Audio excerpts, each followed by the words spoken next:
ከብሩኬ ጋር መቀጠል ያለባት ሀይሚ ልትሆን ይገባል። ራሷ ላይ ችግር ይዛ አትመጣም። ምክንያቱም ሁሉም ሰው ነው የሚጣላት እንዴ አችልም በቃ ለሁለት ነው የሚበላት ነው የምልህ። እዩ ራስ እችኛዋን እንኳን ካየቻት እኔ የምትገላት ነው የሚመስለኝ። ያችኛዋን እንኳን እዩ ሀይሚ ስለሚዋደዱ ተስማምተው አብረው እንዲኖሩ እንኳን ትፈልጋለች። ምንም የልጁ አባት ቢሆንም አብረው እንዲኖሩ ትፈልጋለች።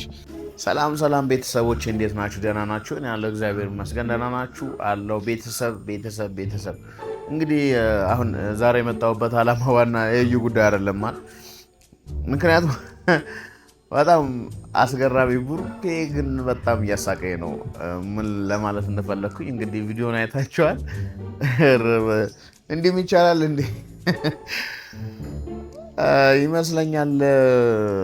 ሁለት ሀሳብ ነው ያለኝ በቡርኬ ጉዳይ ሳወራችሁ። ለማስቀናትም ይመስለኛል ውጭ ላይ የሆነ ነገር ገንዘብ ከፍሏት ምናምን ይዟት የመጣ ነው የሚመስለኝ። እቺ ሴትዮዋ ግን የሆነ ሴራ የያዘች ትመስላለች። ሆነ ትክክለኛ ፍቅረኛ ልትሆን አትችልም። ምክንያቱም ትውቃቸው አንድ ወር ነው ያለችው። ይቺ ልጅ ግን እኔ በቃ አሁን የመጣችዋ ልጅ አብሳላት ነው ምንድን ነው ያሏት እና ምንም የያዘችው የሆነ አጀንዳ ያለ ነው የሚመስለኝ። ምክንያቱም ምን ያክል ጊዜ ነው ትውቃችሁ?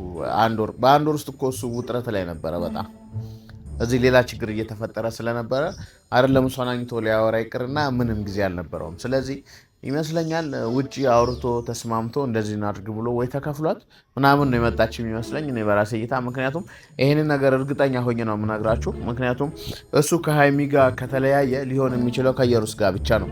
ምክንያቱም ኢየሩስን ይወዳታል፣ እንደሚወዳት አውቃለሁ። አሁን ደግሞ የሆነ የማስመሰል ነገር ነው እያደረገ ያለው።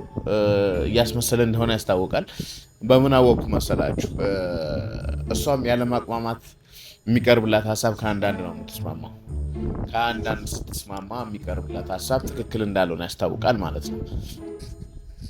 እና ምን ልላችሁ ፈልጌ ነው፣ ሁላችሁም ቤተሰቦች ልታውቁት የሚገባ ነገር፣ ጭራሽ መሸወድ መቻል የለባችሁም። እያደረገ ያለው ቡርኬ እችኛዋ ልጅ ውጭ ተነጋግረው ተስማምተው መጥቶ ነው በእርግጠኝነት እሷን ለማስቀናት። እንደሚወዳት አውቃለሁ። ምክንያቱም አሁን በቃ የሆነ ውስጡ የመሰበር ነገር አለው ስሜት እና ይቅርታ እየጠየቃት ነበረ። ከፍጹሜ ጋር መተው እኮ በጣም በቃ የዛን ቀን እኔ እንደዚህ አይነት ባህሪ አላየሁበትም። በቃ አብረን እንኑር፣ እዚህ ክፉም ደጉም ውጭ አውጣ፣ እዚህ አብረን እንኑር እያላት ነበር። እሺ ይሄን ነገር በእንደዚህ አይነት ሁኔታ በፍጹም ምክንያቱም የነሱ መቀራረባቸው ይሄ የአጭር ጊዜ ግንኙነት ነው። ምክንያቱም ከዚህ በፊት ስለሷ የሚያገኝበት ጊዜ ብዙም አልነበረም እና ያን ያክል አውርተው ፍቅር ሰርተው በጣም ነው የማውቀው አንድ ወር ምናምን የማይመስል ነገር ነው፣ በፍጹም የማይመስል ነገር ነው። ስለዚህ እኔ ምንድን ነው የሚመስለኝ ይችኛዋ ልጅ ተነጋግረው ወይ ተከፍሏት በትክክል ተከፍሏት ነው የመጣችው ብዬ ነው የማስበው። እንደዛ ባይሆንማ በዚህ ልክ ራሷ ላይ ችግር ይዛ አትመጣም። ምክንያቱም ሁሉም ሰው ነው የሚጣላት እንዴ አችልም በቃ ለሁለት ነው የሚበላት ነው የምልህ። እዩ ራስ እችኛዋን እንኳን ካየቻት እኔ የምትገላት ነው የሚመስለኝ። ያችኛዋን እንኳን እዩ ሀይሚ ስለሚዋደዱ ተስማምተው አብረው እንዲኖሩ እንኳን ትፈልጋለች። ምንም የልጁ አባት ቢሆንም አብረው እንዲኖሩ ትፈልጋለች። ቤተሰቦች በዚህ አጋጣሚ ልታውቁት የሚገባቸው ነገር ቢኖር ምንድነው የልጅ አባት እንደሆነ እኮ ራሱ አምኗል። ደጋግሞ ነው ሳይወራ የነበረው። ይህንን ቪዲዮ እዩ።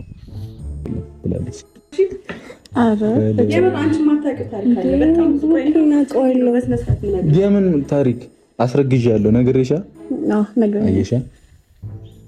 የልጅ አባት ነኝ አስረግዣለሁ፣ አንቺ ታረግዥልኛለሽ እያለ እያወራ ነው። ይሄ ማለት ምንድነው የልጁ አባት እሱ እንደሆነ ያውቃል ማለት ነው፣ ውስጡ ያውቃል ማለት ነው። ስለዚህ ምን ልላችሁ ፈልጌ ነው፣ እርግጠኛ እየሆነው ሀሳብ እያቀረበላት ነው። ምክንያቱም ነገ እንኳን የልጁ አባት ነህ ብባል እንኳን የማይረብሸኝ ነገር ነው ብሎ ነው ለሱ ያስረዳት። ግን አይደለም፣ ይሄ አይደለም ታሪኩ። የልጅ አባት ስለመሆኑ ለሀይሚ ያስረዳት ነው እንድትቀበለው። ሌላ ደግሞ ምን እያደረገ ነው? እንድትወደው በፍቅር ለማማለል እየሞከረ ነው ማለት ነው። ስለዚህ ምን ልላችሁ ፈልጌ ነው ቤተሰቦች፣ ይህንን ነገር እናንተ በቀላሉ ልትሸወዱ አይገባም። እሷ የመጣችው ለሌላ ጉዳይ ነው። በእርግጠኝነት ይሄ ነው ሊሆን የሚችለው።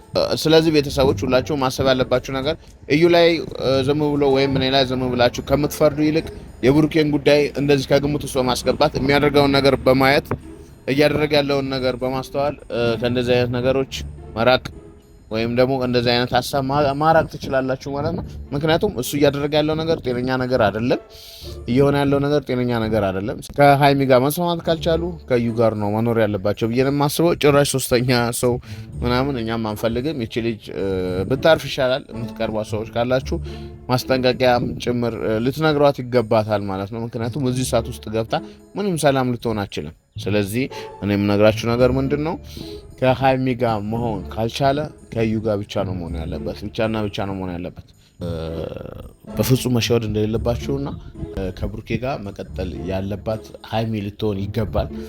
ስለዚህ በእንደዚህ አይነት ሁኔታ ሊፈጠሩ የሚችሉ ነገሮች ሁላችሁም በትኩረት ትከታተሉ ነው የሚገባው። እየሆነ ያለው ነገር በጭራሽ ቤት የማይመታ ነገር ነው፣ የማይመስል ነገር ነው።